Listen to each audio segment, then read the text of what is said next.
லாபம் யூடியூப் முதலீட்டாளர்கள் அனைவருக்கும் வணக்கம். கண்ணன் சாரோட மியூச்சுவல் ஃபண்டுடைய அருமை பெருமைகளை பத்தி பேசிக்கிட்டு இருக்கோம். இன்னைக்கு மியூச்சுவல் ஃபண்ட்ல ஒரு முக்கியமான விஷயமா இருக்கு SWP, அதாவது சிஸ்டமேட்டிக் வித்ட்ரால் பிளான். நம்ம ஒரு குறிப்பிட்ட காலத்துக்கு நிறைய பணத்தை சேர்க்கிறோம்.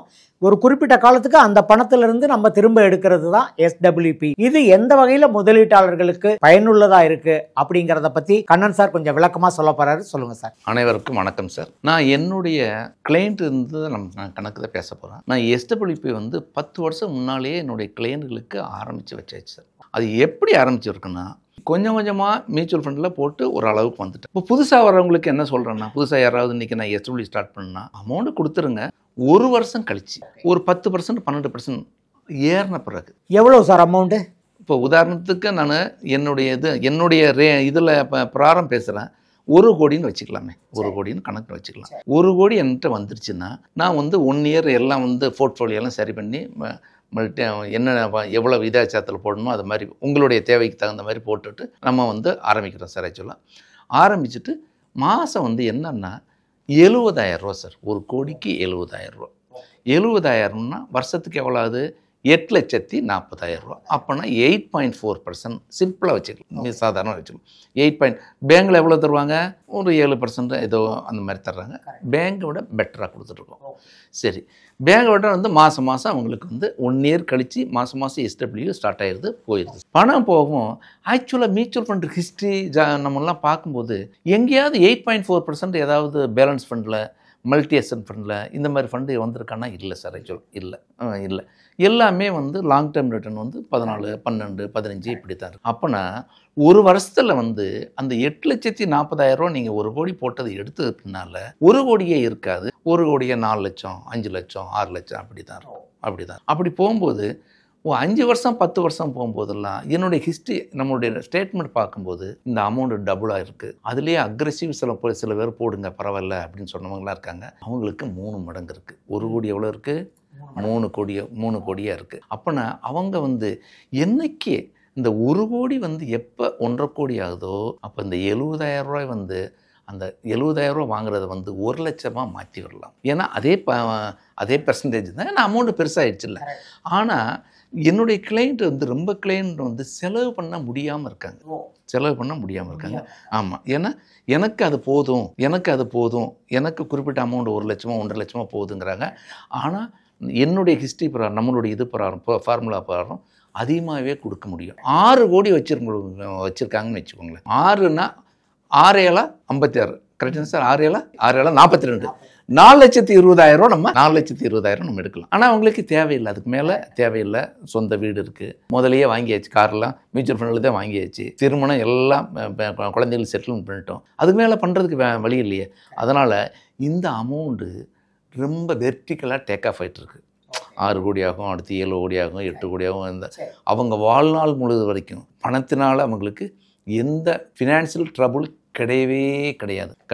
இதை நம்ம அவங்க அதை கரெக்டான நேரத்தில் ஆரம்பித்து அது மாதிரி வந்ததுனால, அதுமாரி இந்த இறக்கம் ஏற்றத்தை எல்லாம் பார்த்துட்டு அமைதியாக இருந்ததுனால, இல்லை மார்க்கெட்டு இறங்கிச்சு அப்படின்னு சொல்லி எடுத்துகிட்டு போயின்னா நாளைக்கு இந்தியா பாகிஸ்தான் சண்டை வர்றதுக்கு வாய்ப்புகள்லாம் இருக்குது சார். கண்டிப்பாக இறங்கும். அதில் என்ன மாற்று கருத்து கிடையாது. அன்னைக்கு நம்ம எல்லாத்தையும் ஐயோ போச்சுன்னு எடுத்துகிட்டு வந்தால் போச்சு, அதோட சார் இந்த இடத்துல எனக்கு ஒரு கேள்வி. அதாவது எல்லாராலையும் 1 கோடி ரூபாய் கொண்டு போட முடியாது, ஓகேயா? சில பேருக்கு ஒரு 50 லட்ச ரூபா போடுற நிலைமை இருப்பாங்க, சில பேர் ஒரு 30 லட்ச ரூபா போடுற நிலைமை, அல்லது இப்போ SIP அவங்களுக்கு இந்த SWP எப்படி இருக்கும் சார்? நான் எல்லா கிளைண்ட்டும் SIP ஆரம்பித்து வந்தவங்களுக்கு தான் சொல்கிறேன். யாராவது ஒருத்தர் 2 பேர் தான் இந்த ரிட்டையர்மெண்ட் ஆகிட்டு வர்றாங்க இல்லையா, அவங்க ஏற்கனவே என்கிட்ட SIPயில் இருக்காங்க. ரிட்டையர்ட் ஆகும்போது அந்த பணத்தை கொண்டு வர்றாங்க. இல்லை 10 லட்சம் 10 லட்சம் சர்வைவெல்லாம் பண்ண முடியாது சார். ஏன்னா 7,000 ரூபா வாங்கி நம்ம குடும்பத்தை எப்படி ஓட்ட முடியும்? இதுலேருந்து வர்ற பணம் குடும்பத்துக்கு சரியாக இருக்கிற மாதிரி தானே இருக்கும். 50 லட்சம் 40 லட்சம் அப்படி ஆளுகள்லாம் போட்டவங்களாம் இருக்காங்க. சொல்ல அது யாருன்னா, ஏற்கனவே நம்ம SIP போட்டுருப்பாங்க இல்லையா, அவங்களோட உறவினரில் இருப்பாங்க, அவங்க அம்மாவாக இருப்பாங்க, அவங்க அப்பாவாக இருப்பாங்க. அப்போனா 50 லட்சம்னா 35,000 அவ்வளோ சார். நீங்கள் எவ்வளோ வேணால் கூட எடுத்துக்கலாம் சார். ஆனால் முதல் குறையக்கூடாது இல்லையா? கேபிட்டல் அப்ரிசியேட் ஆகிட்டே இருக்கணும். பேங்கில் போட்டால் எத்தனை வருஷம் ஆனாலும் 1 கோடியாத்தான் இருக்கும். 1 கோடியே 1 ரூபா தரமாட்டாங்க. ஆனால் இங்கே நான் 1 கோடி போட்டது இங்கே வந்து 2 கோடியாக இருக்குது. அப்போனா அவங்களுடைய தேவைக்கு தகுந்த மாதிரி அந்த அந்த எஸ்டபிள்யூபி அமௌண்ட்டை கூட்டிக்கலாமே.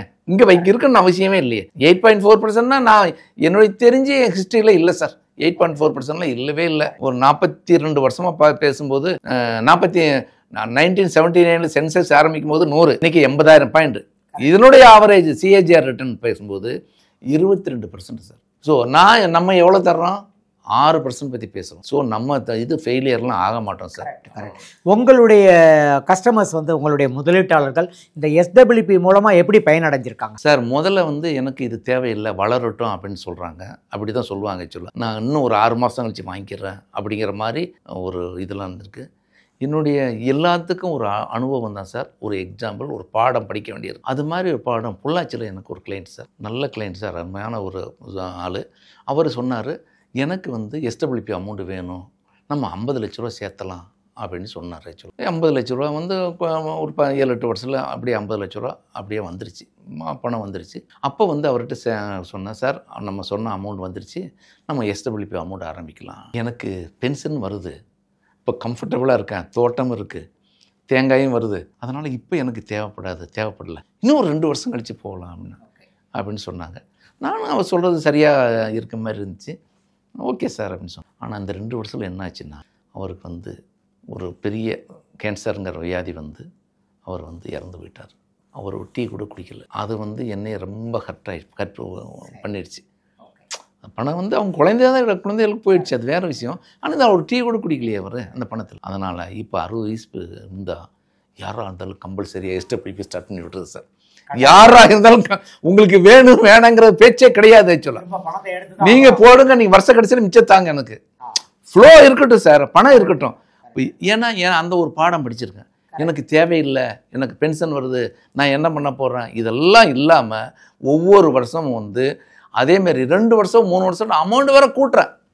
50,000 ரூபா இருக்குன்னா 1 லட்ச ரூபா இருக்குன்னா 70,000 ரூபா இருக்குன்னா 1 லட்சம் பண்ணிக்கோங்க அப்படின்னு கூட்டுறேன் சார். இல்லைண்ணா, நான் என்ன சொல்கிறேன்னா, பணம் எல்லாம் பண்ணிக்கோங்க, மிச்சம் சொச்சம் இருந்தால் நம்மளை கூப்பிடுங்க, நான் தான் வர்றேன்னு சொன்னேன்.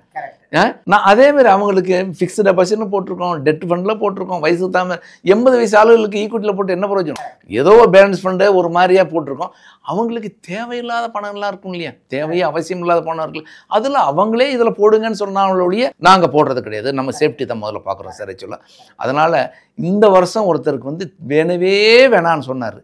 நான் தலையில் நின்று 30,000 ரூபா கூட்டி கொடுத்து வந்திருக்கேன். பேர்லாம் சொல்ல முடியாது ஆக்சுவலாக, கரெக்ட் தானே? அதனால் நான் வருஷம் பார்க்குறேன். நான் இது வருஷம் நடந்துட்டு தான் இருக்குது. ஒவ்வொரு வருஷம் வந்து நான் வந்து இந்த அமௌண்ட்டு எஸ்டபிள்யூபி வாங்கணும்னு நினைக்கிறேன். 60 வயசு பின்னால் சேர்த்து வச்சு பெரிய இதெல்லாம் அனுபவிக்காமலாம் போகக்கூடாதுல்ல சார். அந்த ரிட்டர்ன்லேருந்து தானே அனுபவிக்கிறோம். அந்த பெரிய சொத்து நம்ம ஏற்கனவே சேர்த்து வச்சாச்சு, அந்த ரிட்டர்னில் ஒரு பார்ட்டு. இன்னைக்கு ஒரு 25 வயசு இருக்கிறவரு ஒரு 50 வயசுக்குள்ள இந்த பணத்தை சேர்த்து எஸ்டபிள்யூ மூலமாக எடுக்கிறதுக்கு என்ன பண்ணணும்? இன்னைக்கு வந்து அவருடைய அதாவது சார், அவங்க ஒவ்வொரு இண்டிவிஜுவல் நிலைமையை பொறுத்திருக்கு சார். உதாரணத்துக்கு போஸ்ட் ஆஃபீஸில் பணம் வச்சுருக்கான்னு வைங்களேன், 25 லட்ச ரூபா போஸ்ட் ஆஃபீஸில் வச்சுருந்தா 25 லட்சம் 50 வயசில் அது என்ன சார் ஆகும்? ரொம்ப பணம் என்ன, ஒரு 2 மடங்கு 3 மடங்கு. பேங்க்கில் போஸ்ட் ஆஃபீஸில் எவ்வளோ தருவாங்க? 8%. அதிகபட்சம் 8%, 7% தர்றாங்க, அதிகபட்சம் 8%. 8% போட்டால் எவ்வளோ சார் வரும்? 1,71 லட்ச ரூபா 25 வருஷம் கழிச்சு முன்னால் போட்டு 25ல் வந்து இண்டெக்ஸ் ஃபண்டில் போட்டுருந்தீங்களா? இண்டெக்ஸ் ஃபண்டு, ஏதாவது இண்டெக்ஸ் ஃபண்ட் போட்டால் 18% ரேட் ஆஃப் ரிட்டர்ன் இருக்குது. ஆக்சுவலாக 18% போட்டால் எவ்வளோ வருது? 1,56 லட்சம். அதுக்கு என்ன சார் வித்தியாசம் இருக்குது? 30-40 லட்சம் வந்து வித்தியாசம் இருக்குது. நான் சொல்கிறது மினிமம் சொன்னது ஆக்சுவலாக. அதனால் வந்து இது வச்சு நீங்கள் 25 வருஷம் முன்னால் அரிசி என்ன விளைந்தது தெரியுமா? ஞாபகம் இருக்கா? 9 ரூபா 10 ரூபா இருந்தது சார். இன்றைக்கி எவ்வளோ அரிசி? 60 ரூபா 70 ரூபா. 70 ரூபா. அன்றைக்கி நகை எவ்வளோ இருந்தது? 3,200 ரூபா இருந்தது சார். இன்றைக்கி எவ்வளவு? 70,000 ரூபா. 25 லட்ச ரூபா இன்றைக்கி வச்சுட்டு நான் வந்து ஸ்ட்ரைட்டாக நகையும் வாங்கி வச்சுருந்தா அதே நகையை நான் வாங்க முடியுமா? இப்போ வாங்க முடியும். ஏன்னா இப்போ 70,000 ரூபா நகை 70,000 ரூபா கிராஸ் ஆகிடுச்சு. எவ்வளோ எனக்கு வந்து அந்த இவங்க கொடுக்குற பணத்தை மியூச்சுவல் ஃபண்டு, ஏதாவது மியூச்சுவல் ஃபண்டோ இல்லை இந்த பணத்தை ரெண்டையும் கொடுத்து வாங்கினா மியூச்சுவல் ஃபண்ட் கொடுக்குறது அதிகமாக இருக்கிறது. இப்போ நீங்கள் 100 பவுன் வாங்கினா 150 பவுன் வாங்கிக்கலாம். நீங்கள் கரெக்டாக எடுத்து பாருங்கள். நீங்கள் வந்து 3,200 ரூபா போட்டது, நீங்கள் 2000 போட்டிருந்தா 3,200 ரூபா போட்டிருந்தா 3,200 நகை இருந்துச்சுன்னா 1,33,000 பவுன் பண்ணிடு. அது 30% டார்கெட் மியூச்சுவல் ஃபண்டோடைய ரிட்டர்னு இன்றைக்கி எவ்வளோ இருக்குது? 4 கோடியாக இருக்குது. 4 கோடியாக இருக்குது. நான் பேர் சொல்ல விரும்பல, பர்டிகுலர் இதெல்லாம் பேர் சொல்ல விரும்பல. ஒவ்வொரு நீங்கள் அவங்கள போய் கிளைண்ட்டை போய் கட்டாயமாக தேடி எடுத்துக்கிட்டோம் அவங்க. என்ன ப்ரொமோட் பண்ணுற மாதிரி ஆகும் இல்லையா? அதனால் அப்போ நான் 4 கோடிக்கு எவ்வளோ தங்கம் வாங்க முடியும் நீங்களே கணக்கு போட்டுக்கோங்க. கரெக்டாங்க சார்? ஸோ தங்கத்தை வந்து இது ஓவர்டேக் பண்ணியிருக்கு. ஒரு ஷார்ட் டைம்னா தங்கம் வந்து இது ஓவர்டேக் பண்ணும். ஆனால் லாங் டைமில் வந்து மியூச்சுவல் ஃபண்டு ஓவர்டேக் பண்ணியிருக்கு. ஸோ போஸ்ட் ஆஃபீஸு வேலையே இல்லை. 1 வருஷம் 2 வருஷம் பணம் வேணும்னா சேஃபாக போஸ்ட் ஆஃபீஸில், பேங்க்கில் எல்லாத்துலேயும் போட்டு வச்சுருக்கலாம். ஆனால் நான் 30 வருஷத்துக்கு 40 வருஷத்துக்கு நான் போடுவேன், 25 வருஷம் போடுவேன்னா அது தவறு. இன்சூரன்ஸில் போடலாமா? டபுளாக தரப்போகிறாங்க. நீங்கள் 1 லட்சம் கட்டினா 2 லட்சம் தரப்போகிறாங்க. ஸோ அதுக்குனுடைய ரிட்டர்ன் என்ன இருக்கும்? -2%, -1% அந்த மாதிரி தான் இருக்கும். இன்ஃப்ளேஷன் கழிச்சிடும் சார், இன்ஃப்ளேஷன் கழிச்சிடும். அதனால் நீங்கள் சரியான இன்வெஸ்ட்மெண்ட் தேர்வு பண்ணணும் சார். சரியான இன்வெஸ்ட்மெண்ட் தேர்வு பண்ணணும். தவறான இன்வெஸ்ட்மெண்ட் பண்ணால் நம்ம வந்து லைஃப்பில் செட்டில் ஆக முடியாது. இத்தனை கோயம்புத்தூரில் அத்தனை கோடி இருக்காங்க. என்கிட்ட செட்டில் ஆனது 116 ரூபா தானே. மீதி ஆளுங்க இப்போ வரணும் இல்லையா? எல்லோரும் வரணும் இல்லையா? எல்லோரும் இது தெரிஞ்சுட்டு எல்லாம் வரணும்னு நம்புகிறேன். இப்போ அதிகமாக வருஷம் அதிகமாக வந்துட்டுருக்காங்க. ஆனால் டோட்டல் நம்பரில் பார்க்கும்போது குறைவு தான். நமக்கு வந்து வருஷத்துக்கு 50-60% அப்படி ஏற்றன்னு சொல்கிறாங்க. அது கரெக்டு தான். ஆனாலும் எல்லாரும் உள்ள இதே மாதிரி அணைஞ்சிட்டாங்கிறது அதுக்கு டைம் ஆகும் சார். அப்போ எஸ்டபிள்யூபிங்கிறது வந்து ஒரு மிக முக்கியமான சாதனம். அதை எல்லாரும் பயன்படுத்தணும், அதுக்கான ஏற்பாடுகளை பண்ணணுங்கிறீங்க. கண்டிப்பாக சார்.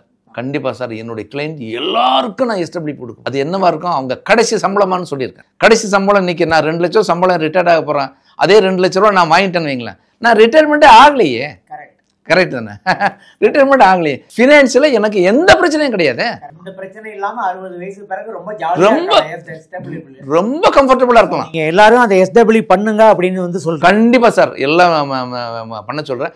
அது வரைக்கும் அவங்களுக்கு ப்ரெஷர் இருக்கும். இப்போ எல்லா கோயில் உலகத்துக்கு போகலாம், எல்லா ஃபாரின்ட்டையும் யூஸ் பண்ணலாம். என்னுடைய கிளைண்ட்டு போயிட்டுருக்காங்க, வருஷம் போயிட்டுருக்க கிளைண்ட்லாம் இருக்காங்க எஸ்டபிள்யூபி அமௌண்ட் வாங்கி. இந்த கொரோனா வந்ததுனால கொஞ்சம் இம்பேலன்ஸ் ஆகிட்டாங்க. அது வரைக்கும் ஒவ்வொரு வருஷம் ஒரு நாட்டுக்கு போயிட்டு இருந்தாங்க. ஆக்சுவலாக ஒவ்வொரு வருஷம் ஒரு நாட்டுக்கு போயிட்டு வந்தாங்க. அதனால் எஸ்டபிள்யூபிங்கிற ஒரு முக்கியமான ஒரு விஷயத்தை பற்றி நீங்கள் ரொம்ப சிறப்பாக எடுத்து சொன்னீங்க. நன்றி கண்ணன் சார். நன்றி சார், வணக்கம். விகடன் குழும நிறுவனங்களில் ஒன்றான விகடன் வெல்த் பிரைவேட் லிமிடெட் லாபம் ஆம்பி பதிவு பெற்ற மியூச்சுவல் ஃபண்ட் விநியோக நிறுவனமாகும். ARN எண் 310095. மியூச்சுவல் ஃபண்ட் முதலீடுகள் சந்தை அபாயங்களுக்கு உட்பட்டவை. திட்டம் தொடர்பான அனைத்து ஆவணங்களையும் கவனமாக வாசிக்கவும்.